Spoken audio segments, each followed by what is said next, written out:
My dad works in B2B marketing. He came by my school for career day and said he was a big ROAS man. Then he told everyone how much he loved calculating his return on ad spend.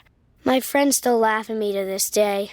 Not everyone gets B2B, but with LinkedIn, you'll be able to reach people who do. Get $100 credit on your next ad campaign. Go to linkedin.com/results to claim your credit. That's linkedin.com/results. Terms and conditions apply. LinkedIn, the place to be, to be.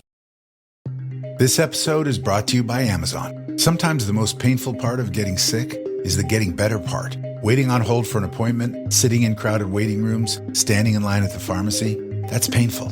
Amazon One Medical and Amazon Pharmacy remove those painful parts of getting better with things like 24/7 virtual visits and prescriptions delivered to your door. Thanks to Amazon Pharmacy and Amazon One Medical, healthcare just got less painful.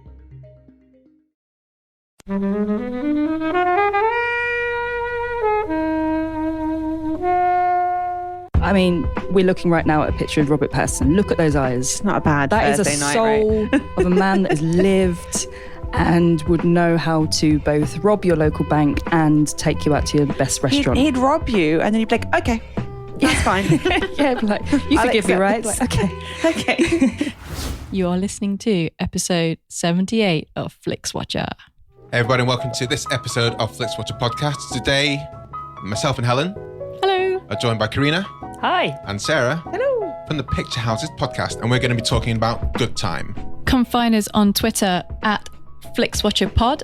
Visit the website flixwatcher.tv for full listings, and don't forget to subscribe to us on iTunes and leave us an awesome review. Guys, just as a big reminder, all films on the podcast were available on Netflix at the time of recording. There will be bad language, there will be spoilers. I hope you enjoy it. See you later.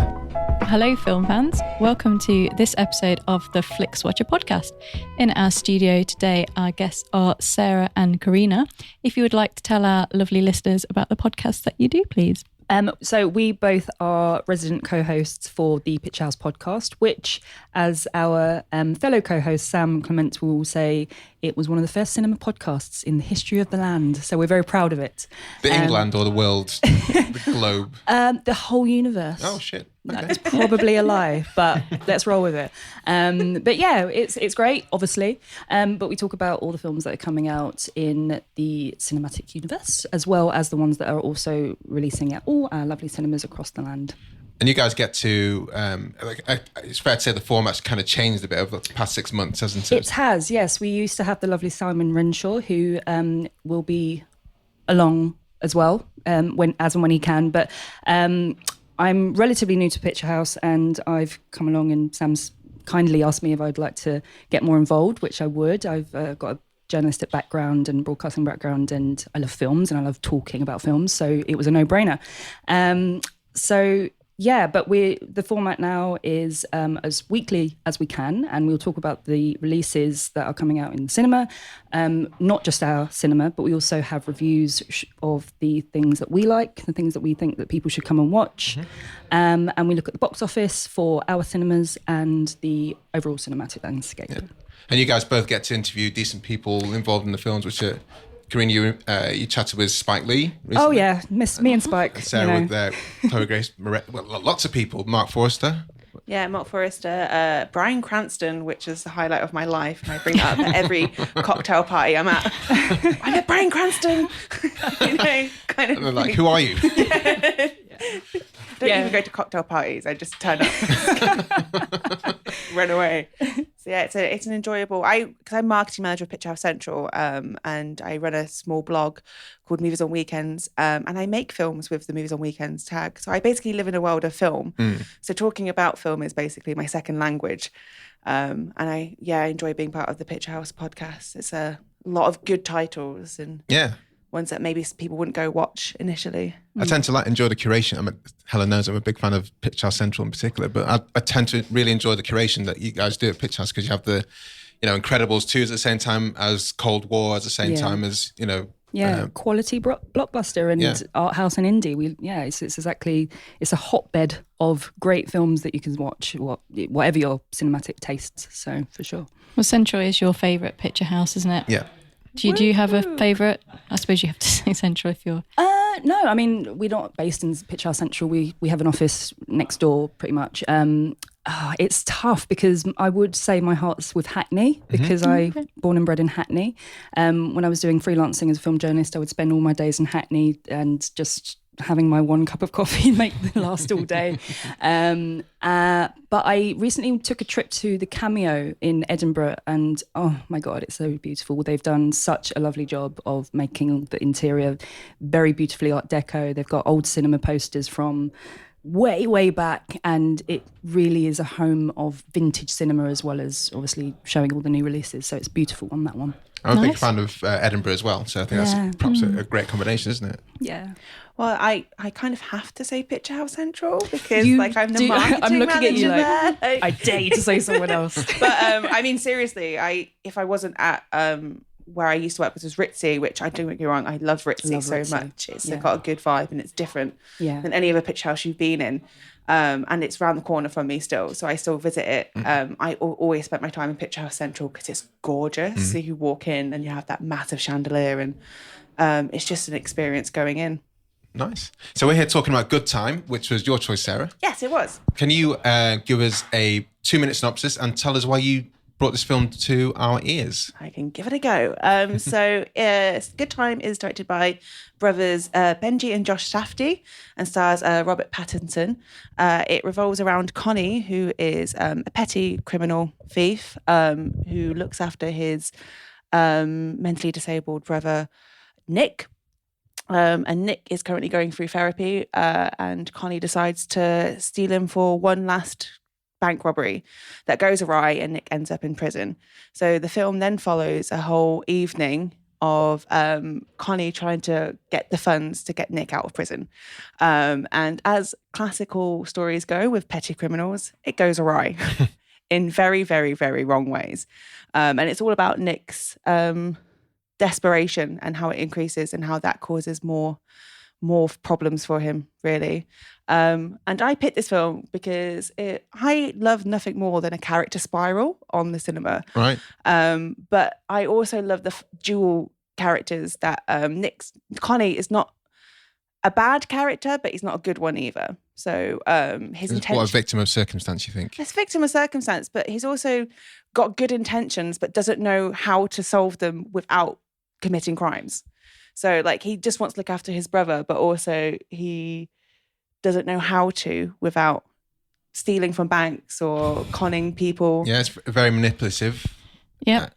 He taking advantage of people he thinks he can control. Yeah, absolutely. Yeah, and like I said, I love watching that spiral out of control. And I think Robert Pattison is the perfect character actor to do this. He can really get into the nuggets of a character, and I absolutely adore his performance in it. I think it kind of got a tepid release, and I think a lot of people need to see it. If you're a big Robert Pattison fan, you've seen. Didn't it go straight to Netflix, or it had a very limited release of some sort? It had quite a controversial release because everybody loved it, and then everyone was like, "Oh, I can't wait to see it in the cinema." I think it had a couple of screenings at London Film Festival, and then it just went straight to VOD. So, I know I think the guys at Little White Lies were like super they excited recommended about it to us when they came in, and then it was like, oh, it's gone. Yeah. When did it had a couple of screenings at Prince Charles, and then I think it went to Curzon home cinema, and then it went straight to Netflix. So it really didn't have a big backing. Yeah, because I was lucky enough to catch it at a Biffa screening because I judged the Biffas, and tell us all what the Biffas are. The Biffas, not for me and Helen, because we know. The British Independent Film Awards. Oh, cool. But it was in the international category, but side note. But yeah, it was really good to watch it on the big screen because I think it really benefits from that tension and, like you say, I think the perfect word for it is spiraling out of control, and the music. And just to be in the cinema, to hear it on those big loudspeakers is the way it's supposed to be experienced for sure. Do you think because I hadn't thought that he broke his brother out of almost like getting Murdoch out of the A-Team. He took his brother out of the I don't know, institution just for that crime. Do you think that's the whole reason he got him out there? Because I just thought he's looking after his brother, and by the way, I'm going to do this thing, and then we're going to go on to. Yeah, it's interesting. I find that there is a part that he wanted to do this crime and the only person that he could do it with was his brother, and therefore he would happily put his brother in more danger. But also I kind of think that he thinks he's the only one that can look after his brother, and has this kind of distrust of institutions. And then it's like, well, we need to commit this crime because if I'm going to look after you, then I need money. And I think he's ostracized from his grandmother. I think that's another a plot point. So he does think that no one would ever look after his brother the way he could look after his brother. And I think that's where his good intentions lie. But he just doesn't know how to do it without robbing a bank. I mean, sort of bank robbing, does it really happen? And do people think it will really work? Because, I mean, we don't really have bank robbing like they do in America. Well, I don't know. I don't know if we hear about them. Not? I mean, maybe they just go unreported in the news. I don't know. I don't know. I mean, we should look that up. Could it work? Well, no, Yes, I think it could work. In like one of the little villages near myself, there was a bank robbery, but I only heard about it because I went to that bank like a couple of weeks later, and then someone came into the cashier and said, "Are you guys all right after the robbery?" And I was like, well, this is literally like it's a mile from my house. I didn't know it happened. The NatWest, there used to be a NatWest around the corner from where I live now, but that was closed because people kept repeatedly robbing it. But I think that was more that they kept breaking into the cash machines at night. Right, rather than actually just slightly different to going up to the cashier and holding a note saying, "Give me money." Yeah, because you can imagine back in the day, even like the 80s kind of thing, there was perhaps quite a tempting thing to just go there, ask for money, put a gun up, and people would just give you the cash. But nowadays, CCTV. Yeah. I mean, they had bulletproof glare. But they thought it all out. I mean, they had the whole, they had the costume change. Very, they basically had different faces on, and they changed their race even. So it was, I think it was very well thought out. But also it wasn't, because then they got the money that was in the till and they could have got away with it, which would have been a few thousands. Yeah. And then, but they were too greedy, because as soon as she went away to the back, to the safe to get more money, I thought, well, you're screwed. They're not that clever, are they? In there, aren't they? Yeah.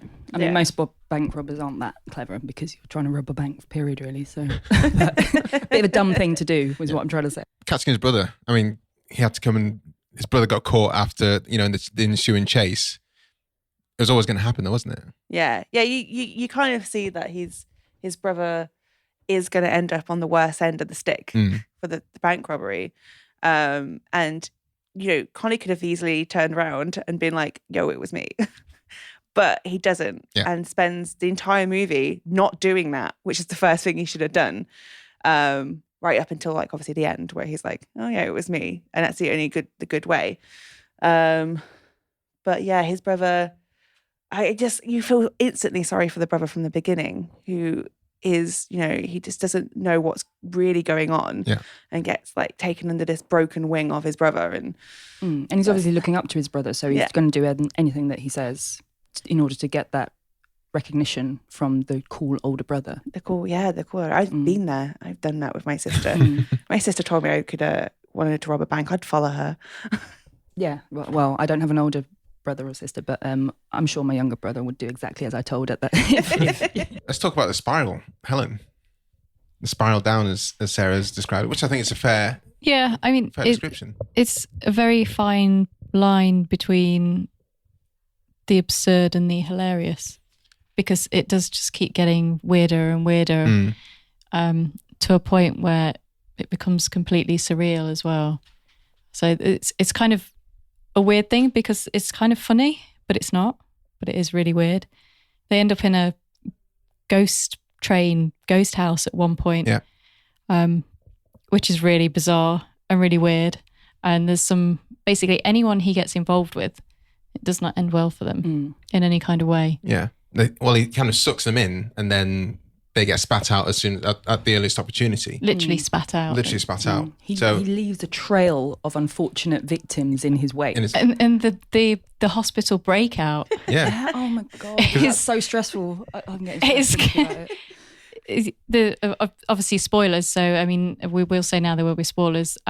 He attempts to break his brother out of the hospital jail, which he does semi-successfully, but it ain't his brother. It was his brother was the other guy.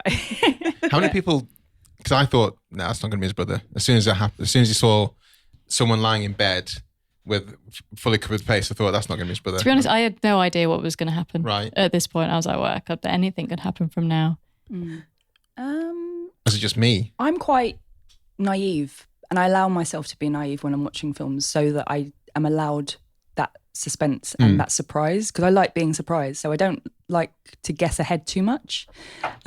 And yeah, probably that's just my excuse for being a bit naive. I think I'm the same. I was prepared to go along with whatever was going to happen, but I knew it was probably not going to be great, having seen what had come before it. I think it's not going to be that easy. Yeah. You know that something's going to happen, and it's like that's not that it's not his brother, but that couldn't be that easy this early on in the film. And I also like the fact that he managed to find someone worse than him. Yeah. Like of all the people in the hospital. But I think that's what makes it so interesting. So you've got this conundrum on our hands as soon as we realise we've got this new character in the mix.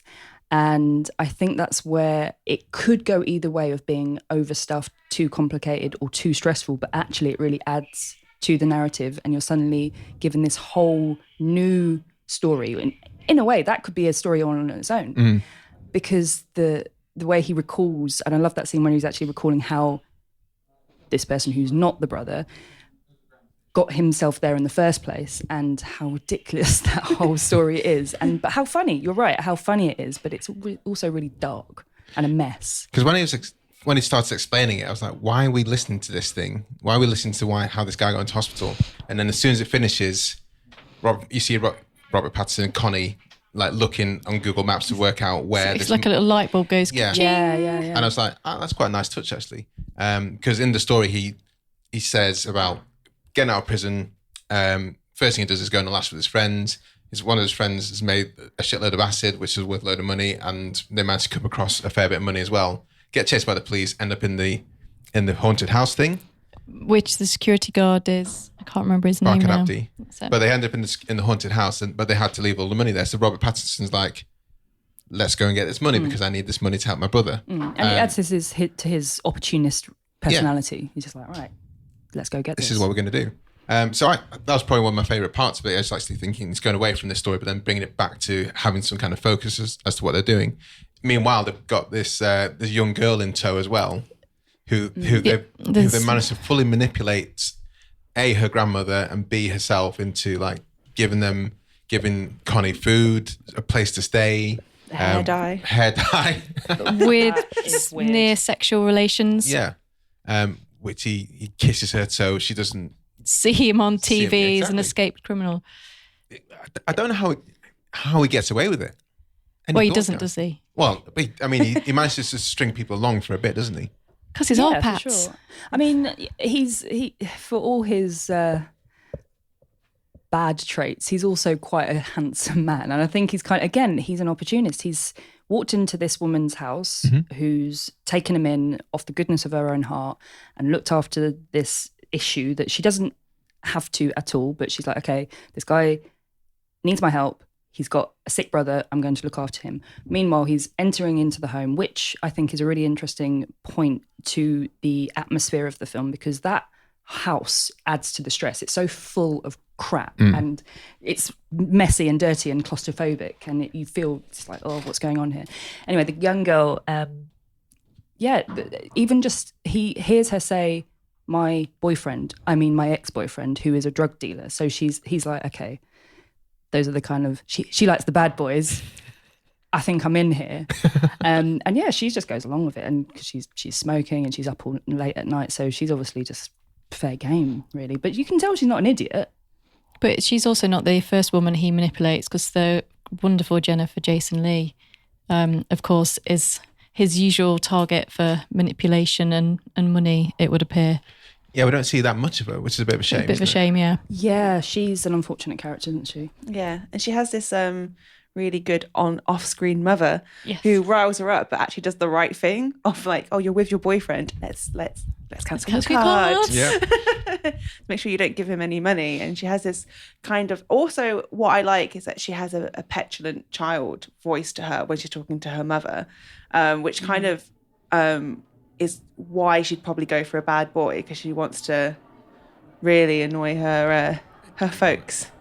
So I think Jennifer Jason Leigh character is quite interesting. I wish we'd go back to her But I quite like the fact she made this small cameo. But she's part of the detritus that is left in the wake of Connie's existence, I guess, isn't she? Yeah. The director is, I think the two directors, his brother Nick is one of the directors of the film. Director, yeah. Which is great. I don't know if he's involved in anything else. I don't know how much research he... I haven't seen any of their previous films, but I know that they work together as brothers for everything. Yeah. But I haven't had the pleasure. Like the Coens. Yeah. On a completely, slightly unrelated note, one of the dogs in it is called Underpants. So there's a few dogs who feature in the film, and the dog that plays it is called Underpants, which I thought was lovely. I've been calling that out down your local park. Yeah. Underpants. I can't remember which dog it was, but there's a few dogs in it. And one of them is the dog Underpants, who may have featured in other films. I'm not really sure. He didn't have an IDMB page. Yet. Justice for dogs. Justice for Underpants. Yes. But I guess we should talk about Robert Pattison, who continues to take on kind of bold choices and interesting roles post. I mean, is it still post Twilight? Are people still saying that? I mean, yeah, I don't know. He's had a really interesting career, and I think he's doing his damnedest to make sure that Twilight is well behind him. You have him in Claire Denise's new sex sci-fi romp, which I cannot wait to see. So I missed it. I went to Toronto and the press line was too long and I just wept all the way home. But yeah, I think he's an incredible actor, so interesting, obviously very handsome, but rugged enough to play these two different types of, like, the handsome, charming young man, as well as the person that takes his disabled brother around town on bank robbering. New word. Deal with it. I mean, it seems like the two leads from Twilight have done interesting and progressively doing more and more decent films. I'm not the biggest Twilight fan. They could have gone horrendously boring. Unless you're 17. And Is anyone in this room a big Twilight fan before we offend people? I quite like the first one. I thought the first one was an interesting film, and I read the book of the first one. But the second film bored me to tears, and then I didn't watch anymore. Yeah, it's because they got rid of the female director in the first one. But anyway, that's what they did with the Hunger Games as well. The first one. What's her name? Yeah, never ask me names of things because I'll never know. Never ask me numbers and names. Someone tweet in with the female director of the Hunger Games. Twilight. No, that's embarrassing. I can't remember. So I think the first Hunger Games was directed by a female. It was Gary Ross, the first Hunger Hunger Games. Games. And then it was Francis Lawrence. I know so much about the Hunger Games series for a 30-year-old woman. Too much. But I mean, Robert Pattison and Kirsten Stewart. Yes, they've done interesting films. I find she's really interesting. Yeah. Catherine Hardwicke. Oh, yeah. I mean, it could have gone either way for both of them. They could have ended up doing terrible teen trilogies and things, but they decided, no, can I make really weird films? But they're perfect indie material, I think, because they've got those stoic, quite blank faces, but actually emote very much, and those piercing eyes that say so much behind the soul. So there's a lot to work with there. I mean, we're looking right now at a picture of Robert Pattison. Look at those eyes. It's not a bad That Thursday is a night, soul right? of a man that has lived and would know how to both rob your local bank and take you out to your best restaurant. He'd rob you and then you'd be like, okay, that's fine. Yeah, like, you I'll forgive me, accept right? this. Like, Okay. Give me money. Sure, Robert Pattison. But he's a brilliant actor, and Good Time really does take that talent out of him for sure. I think with some of the guys from Harry Potter as well, they seem to have done interesting films outside of it. And I think... Sorry. Okay, when I say interesting, I mean then films that we wouldn't necessarily expect them to directly go on to. Yeah. And how much of it do you think is like they've got a lot of money in the bank now? I mean, what's your main Harry Potter guy called? Daniel Radcliffe. Daniel Radcliffe. Because Yeah. he's got like a booming real estate business in New York, for example. Yeah. So he doesn't need any money now. So why take films that aren't interesting to you or? But to be fair, from what I hear on the grapevine, because he's got all this money and he's got all the, like, he doesn't need to do anything of big blockbuster value. But he does love film and he loves cinema, and he takes the responsibility as an actor and somebody in the movie business to do those indie films because he knows his worth he knows that if his name's on the front of the poster, people will come and see it. So he gives back to those indie filmmakers and lends his name, if you like. Yeah. Is this Radcliffe or Pattison? Radcliffe. Okay. Yeah. Radcliffe, I went to a Q&A for Swiss Army Man, which I adored. Like, I love Swiss Army Man. Again, I love my black comedies. And he's so film intelligent. He knows so many references and so many classic films that you wouldn't expect it, because you just think he's Harry Potter. So he does invest his time into cinema, and he has picked roles that are so far away from Harry Potter that you wouldn't necessarily think he'd go for him. Like a corpse, for example, that also farts to help someone survive. Like that was a weird film. I loved it so much. so much. And I kind of appreciate that, because he could have easily just gone, right, I'm going to star in all these films. But I don't want to offend the guy, but he's not a classic Hollywood good-looking, chiseled... What, Radcliffe, yeah. Yeah. But so it does lend himself nice to almost the character actor, doesn't he? Yeah, which means that he can go into these roles as like a twisted demon guy in Horns, or, you know, as a corpse in Swiss Army Man, and he really does them really well because he meets them with much gusto, which I appreciate. And like you said, if he's he knows that these films will get more recognition for him just being in it, then it makes me love the guy. And the same with Pattison and Kristen Stewart. I think they know that their names Emma are worth Watson something. too. Percy and a Wallflower was one of my favourite films that came out that year. That's a great film. It's a lovely film. Kill All Your Darlings was a good one. But one of the earliest films we reviewed was The Woman in Black. Yeah. Which was not the film for Daniel Radcliffe. It was just like, he's a 35-year-old widower. Nope. Yeah. Did not buy that. We're talking about people who aren't in this film. But I guess it's going to spiral out. We digress. This is what happens. Can we talk about the music? Let's talk about the music. Oh, that is weird. Oneohtrix Point Never? Has that got that right? Is that the soundtrack? Never? That's the name of the person who does it? Yes. Well, I listen to it all the time. I love synth heavy. I mean, we're in this era of synth heavy indie films, and this one really works. The Guest. Oh, that's a good one. I've not seen that yet. What? Is it on Netflix? I don't know. Someone request it. Used to be on Netflix. It's no longer on Netflix because I love Dan Stevens, and I regularly want to was Drive probably one of the ones that propagated kicked it off. Yeah. Drive. I've It Follows has one. Yeah, That's got a great soundtrack. Very, very synth heavy moment. And I think it works here because it's very, and at points it's so chaotic and so like loud. And I think you need that because it's loud just when Connie is struggling to figure out what's going on. And it's like... You almost imagine that's the sound that's going on in his brain as he's trying to think, how do I get out of this situation? And maybe that's exactly what is going on in his brain all the time, which is why he thinks, oh, I'm just going to do this now. That's not a good idea. No? Maybe. I agree, for sure. And it goes really well with the look and feel because it's really kind of grainy and dark and some really really striking neon points. Like I think one of the reasons you talked about the haunted house bit quite early on is because it is, once you're in there with the black light and the red wall and stuff like that, it is quite a striking scene. Maybe allude to that bit in the small screen score. Yeah, no, it's beautiful, and it's a lot of it actually is shot on 35mm. Whether it's all shot on 35 to get that texture and that feel of the grain but I think that certainly works for the overall cinematography and to add to that angst and that grubbiness. I think it really works. I think it's about time to test the scores, guys. So these are our...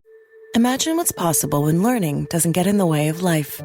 At Capella University, our game-changing FlexPath learning format lets you set your own deadlines so you can learn at a time and pace that works for you. It's an education you can tailor to your schedule. That means you don't have to put your life on hold to pursue your professional goals. Instead, enjoy learning your way and earn your degree without missing a beat. A different future is closer than you think with Capella University. Learn more at capella.edu. Special scores. They are patent pending. Yep. And they are all out of 5. The spreadsheet. This is we amazing. do. The spreadsheet of dreams. They're all out of 5. You can have decimal places. You can have a 0, but no minuses. And we'll start with you, Sarah, because this is your choice. So the recommendability, how much in numbers would you recommend this? Oh, see, this is like my second favourite film of last year. So I am going to go slap bang. I was going to go 5. I'll give it a 4.7. Can I give 4.7? Yeah. Give Very pie. specific. Give pie. 4.7362. Getting in there, I like it. Warming off my own heart there, Sarah. So Where does it lose the point? 7.5. Where does it lose the point? I would probably say it kind of loses its point in. That makes me really happy. That makes me so happy. really upset. My OCD is just twitching so bad right now. Imagine Make it a 5. Imagine this happening every time. I have to put up with this all the time. It's distressing. Anyway. I think, where does it lose the point? I would probably say maybe not enough attention to some of the characters. I'd quite like to know more. Jennifer Jason Leigh, for example. That would probably be my little thing. And I also really don't like how Ray's demise. I think was a bit too much. Ray, the guy that comes along, yeah. Because spoiler alert, he falls out a window. Yeah. And I don't quite like that. I think it's just too shocking for a film that was quite quietly disturbing and creepy and thrillery and like spirally. That was just a bit too much because you already have Connie in a police car. You don't need anything more. You don't. I thought that was quite satisfying. Yeah, it's the tale of destruction finally coming to the end, so that everyone who's been involved in and has now kind of got their sort of ending. Apart from his brother seems to hopefully be this is ending up in a nicer place. By being away from him, he's ending up in a much better place. Yeah. That credit sequence, gorgeous. Yeah, it's really sweet. I love that they gave him that. Yeah. That kind of, we can get him into a group that's going to take care of him. Corrina? 4. I really loved this film as well. I think it's a really interesting tour de force of tension. It's not too long, which is a big thing for me. I do like a good film that's under 2 hours. When I tapped this into Netflix, 1.4, 1 hour 41, I was like, yes, right? That's fine. Satisfying. This is good. It's Robert Pattison, who I think is one of our greatest actors, and he's in it, and he's doing something different, and it's a really beautiful film and yet a horrible story being told in a very marvellous way. H. Yeah, I agree with everything that you've both said. I think I'm also going to give it a 4. It's really interesting. It's kind of really bizarre as well and really surreal. And there's a lot going on there in the direction and the sound and the performances. But it is pretty weird. So, there will be some people who will be like, this film's really boring or this film's really weird. You can't call this film boring. That's one thing you cannot call this. It's quite slow, sort of slowish at the start though. Oh, I disagree. I think there's a lot going on and you're just breathless by the end of it, personally. I'm going to go lower than you guys. I was going to go for 4, but you guys were so effusive but went for a 4. So I feel I have to play it a bit lower. Why? Why did you play it lower? Yeah. Because I don't feel as effusive as you guys for it. Well, I mean, maybe we've just this isn't a favourite film. It's kind of weird. I'm giving it a 4 because I think more people should see it because it deserves a wider audience. But I'm not going to say it's not my favourite film. I just think it's really a really interesting film. I'm going 3.75. And because I was sat next to someone who didn't like it at all, so I think there'll be many other people who didn't like it at all.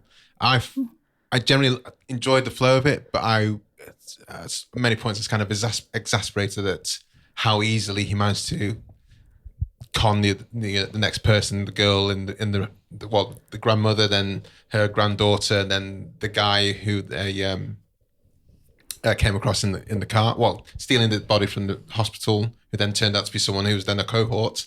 I just felt a bit like, come on, man, this is not...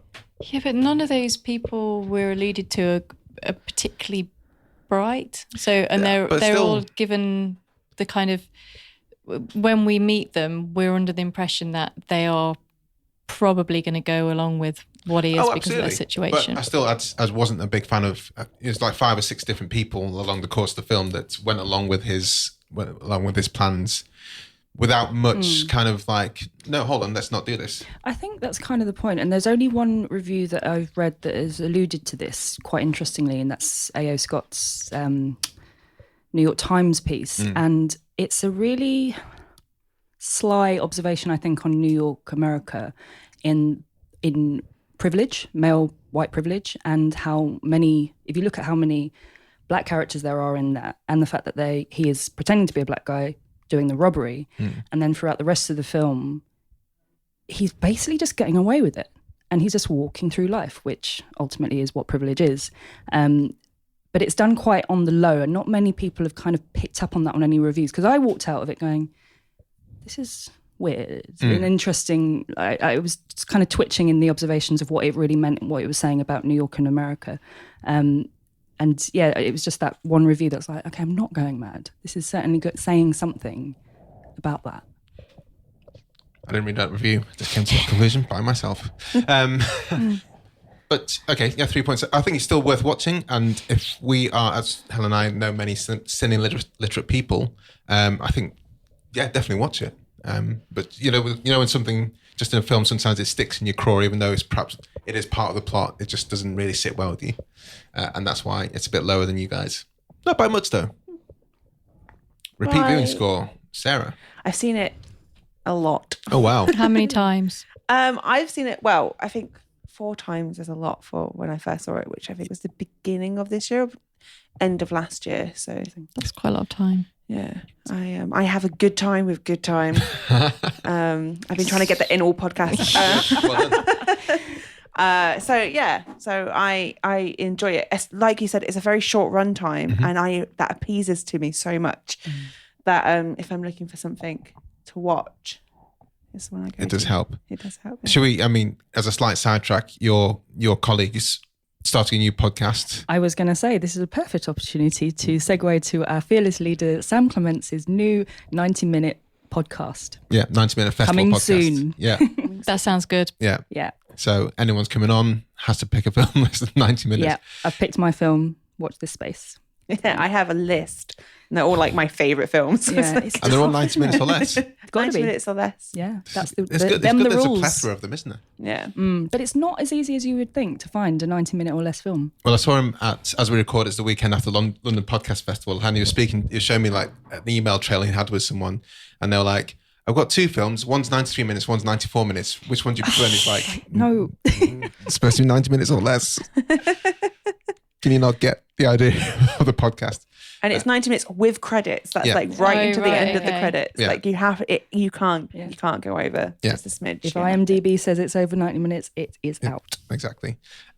So you've seen it 4 times in the space of a year, that's high. Yeah, at this day and age. Yeah, it's one of my favourite films of last year. You said what? Yeah. Well, this is what was the top one? If you've seen this over 4 times and it wasn't your favourite, what was the one that pipped it to? Can I just quickly check, because my brain is so full of this year's films. What was my last We get this all the time. People always ask us, what's the best film on Netflix at the moment? It was a double act. I just remembered. It was Elle and Moonlight. I couldn't pick between them. Okay, yeah, of course. Very, it was Moonlight last year. Gosh. Yeah, it came out February. Oh, yes. Yeah. And I love Elle. And of course, they're completely different films. And I just couldn't put... And that's what's perfect. I mean, both... Isabelle Huppert was Oscar nominated, wasn't she, for Best Actress? That was a great film. Kind of a similar vibe, Elle and Good Time, in that kind of angsty world of mayhem and awful things happening. That is pretty much where I stay in cinema, is like Lights kind down. of dark blackness with humour, because I think Elle does deliver good humour as well in a film that is like the darkest subject you can ever put on a film. Yeah. The fact that they've been so bold to put humour and charisma and her kind of, again, her spiral. I do like I said, I love a good spiral. Repeat viewing score. Translate that into numbers. What is it out of? 5. Everything's out of 5. So if I've seen it 4 times, it's got to be pretty high. 4 times in a year. That's the thing. 4 times in a year. That's a lot. So yeah, let's give it a 4. I would say 4. And you think you'll see it more times is a question as well. Because sometimes you've only seen a film once, but you think, I'm going to watch this again, definitely. I'll probably watch it. Now we're talking about it, my brain's like, go watch it. Go home and watch it. Really? Wow. Go watch it again. Corrina. So you watch it the first time and you get all the twists and turns. So watching it a second time, to be fair, actually, I've only watched it twice. Once last year and again for this podcast. And I did forget a lot of it. So it was actually, but then I'm a little bit senile, so that kind of doesn't count. So I was enjoying it for the second time as well. Yeah, it's a good quality film. There's a lot of enjoyment in it. Whether it bothers you that you know the outcome, that's up to you. But I'd say a good 3.5. Helen. I'm going to go a little bit lower. I'm going to give it a 2. I'm not going to rush to see it again, but I may return to it. But there's more films to see before then. Well, this is it. I actually don't watch many films again because I'm so behind on all the films that are out there. I'm just thinking if I could watch this again, or I could watch something I've never seen ever before. Yeah. It has to be a special film for me at the moment. Yeah, so I might actually move that down to 3. I'm quite stressed. I used to have so many hours where I just used to watch films that I'd seen time and time before, and now just when I was at university, I used to watch the Afternoon Neighbours and then the late Afternoon Neighbours in the same day. This is just you. We all. That's special. You say we. A lot of us did it. Don't use we. I didn't. I'm going to go for 1.78. I'm not going to watch it. That's not I'm enjoying this. It is. Yeah. It's there. I don't think Excel spreadsheet says it's a number, so go roll with it. I don't think I'll watch it much. But I think I need some distance before watching it again. Yeah. One of the films we recently talked about was Social Network. Yes. And that was like 8 years in between watching, and I think that was a really nice kind of period between watching it. And I think Good Time probably deserves that kind of breathing point because I know, like I say, now I know all the twists and turns, even though I knew it wasn't the brother. Small screen score, Sarah. Oh, see, this is going to be lower because I actually never caught it at the cinema. I caught it on Curzon home cinema because there was not many viewings of it. Not that I think it's detrimental to the film. I just think it needed a bigger release, and I think it needed to be seen on screen. Yeah, I think it has such good visuals, and that score is so enveloping that you need to see it on a big screen. And I kind of wish, if anyone's out there, someone would bring it back. Like, if only we knew people who worked at a cinema. Yeah, I know, it's a shame, right? I mean, and put on film like festivals. A classic Tuesday or something. Well, who works on Picturehouse? I think they might be like involved. It's political. Let's leave it. Let's leave it. Leave it. Curzon put it on. Come on. Yeah, well, it's a Curzon home distribution. So come on, Curzon, bring it back. So I will give it a 3 for small screen. I don't think it's bad on the small screen. I don't think you're missing anything. I just think it deserves to be seen on a big screen. Corrina. It does deserve a big screen outing, but if anything, mostly for the sound and hearing that sound drum up the correct emotion for you. Have to confess, as part of me trying to watch this for the second time for this podcast, I did start watching it on my phone, on my new Netflix app, which I didn't realise I could download stuff. I'm a bit of a social media Luddite on that respect. But yeah, don't watch it on your phone. It's Please awful. Don't. It's Please awful. don't ever watch any film. I mean, on that's your the phone. first. That's actually one of the first films I've ever watched on my phone. It's just like I need to watch this before tomorrow. But yeah, it doesn't work on the very, very small screen. I did watch this on Netflix, and it kind of works if you have the lights down low and no distractions, obviously, and that's how you should watch all films. But yeah, yeah. I mean, I love cinema. I think everything should be watched at cinema. But I think a 3. Yeah, a 3. Helen. I'm going to go a bit higher. I think I go 3.5, and I agree with everything you've said, but it gets the extra 0.5 because we weren't really given a chance to see it at the cinema. It went so quickly. And do you think you would have made the effort to see it if it was out for a couple of weeks? Yeah, I might have done, because we were recommended it, a personal recommendation, which is always a good one, and it's kind of like the type of film that I would go and watch anyway. Yeah. But it's fine as long as you watch it on TV with like your sound turned up. But I think it was a shame that more people weren't given a chance to see it. But now's your chance because it's on Netflix. Absolutely. I'm gonna say 4. I think if I'd seen this in the cinema, I would have been like, yeah, it's fine. I think the only striking part was in the haunted house with the black light and those kind of garish lights going on. I somehow missed the soundtrack. It didn't hit me as much as it did you guys. So that's why I think I'd need to listen to it again, or maybe just download the soundtrack. Yeah. Add it to your ever-growing list of soundtracks to work to. Yeah, absolutely. Engagement score. Sarah, do you want an explanation of this? Yes, please. So the engagement score, obviously when you're watching TV, when you're watching Netflix, typically in your home, you are surrounded by distractions, and it takes a special film to kind of keep you away from those distractions. So how well did this film do that? How engaged were you in the film? 4.9172. Sounds like you're reading out bingo score. It's like the football score. Football skill. 4.9712. I have to admit that I am a sucker for distractions when I'm at home, which is probably why I prefer watching things in the cinema, because I hate people getting their phones out in the cinema, and I hate being distracted. They're the worst people. They the are worst. the worst people. And I really enjoy having like up to 2 hours in a black box. Yeah. But when I'm at home, I do have like the sly, I'm gonna just check my emails. And it's really hard to resist that. However, I did it like once, and it was once that I was like, oh no, excuse me. It's like through my phone because I was really invested. I was really invested in this film. Cool. I did not distract myself. I put all the lights off in my house, and it was just being by myself. My housemate wasn't in. So yeah, I really enjoyed it. Cool. Corrina. So I think the film does benefit from being properly engaged and paying attention to all the plot twists and turns so that you can actually give a shit by the end of it. But yeah, I'm terrible. I am the worst. I don't know how to sit still. I have to literally sit on my hands to not like get my phone out or go and do my nails or go and do the washing up or clean something that just was cleaned 5 minutes ago. Engagement. But yeah, it is engaging. I'll give it 2.5, but that's probably me with every film because literally nothing actually captures my engagement unless I'm at a cinema. Helen?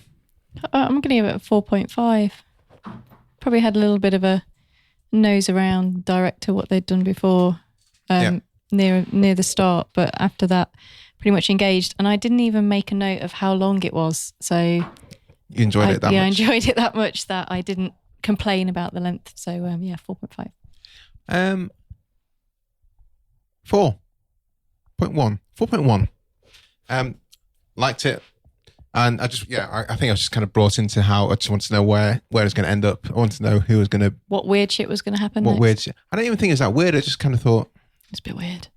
It is a bit weird, but there's much weirder films.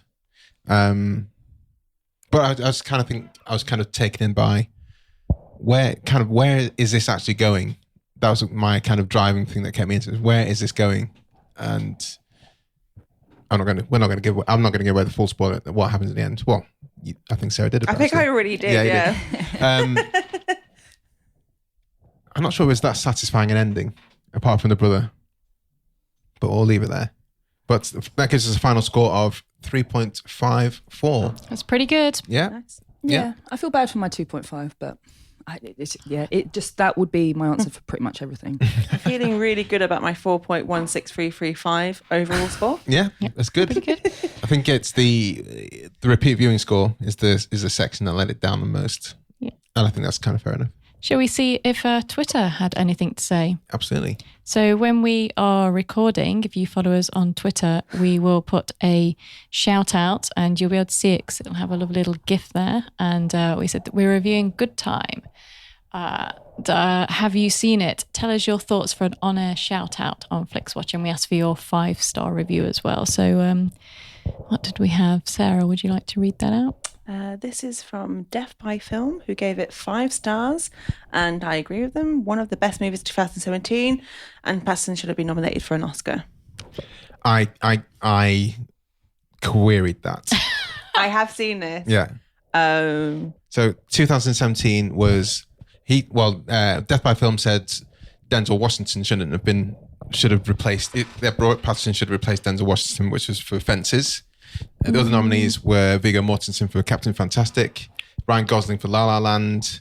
The person that won it was Casey Affleck for Manchester by the Sea, and I thought, and Hacksaw Ridge, Andrew Garfield were the nominees. It's quite a meh kind of year then, really. So, I don't think Denzel was the one to get kicked out of there. I think Gosling was a bigger. Gosling, yeah. I mean, I'm not sure it should have been that. Hacksaw Ridge, and I love Andrew Garfield, but my God, was that a bad performance? So I would have. You would have kicked out Garfield. Yeah, he's done better work. Social Network is a recent review of ours. Yeah. And yeah, it's good in that. Sugar Rush TV series. Oh, was he in what? Was he in that? Yeah, he was the neighbour. He had a crush on her. Oh shit! I didn't know that at all. Don't know what that is. I just love Sugar Rush. Yeah, it's great. I need to watch that again. Yeah. Set in Bryson, Lenora Critchlow. I got really excited because they added a documentary series called Sugar Rush on Netflix, and I lost my mind, and I ran towards it, clicked on it, and it was about sweets. And I was like, I'm not into this. Good Time was nominated for a Palme d'Or, may I add? Oh, was it? Because I just looked it up because I was thinking, I'm sure Robert Pattison was awarded or nominated for an award, but yeah. He was nominated for Independent Spirit Award. Yeah, which I don't know if that actually counts. Like in the grand scheme of things. You tried.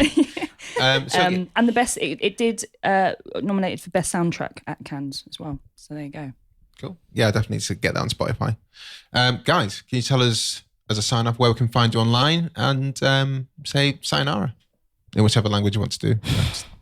Great. I am at Cookie N Screen, and I should probably shout out at Central Picture H for Picturehouse Central's really confusing Twitter handle. Not just picture houses generally, you just want to focus on your bad boy. Well, I'm the marketing manager of that bad boy. Good girl.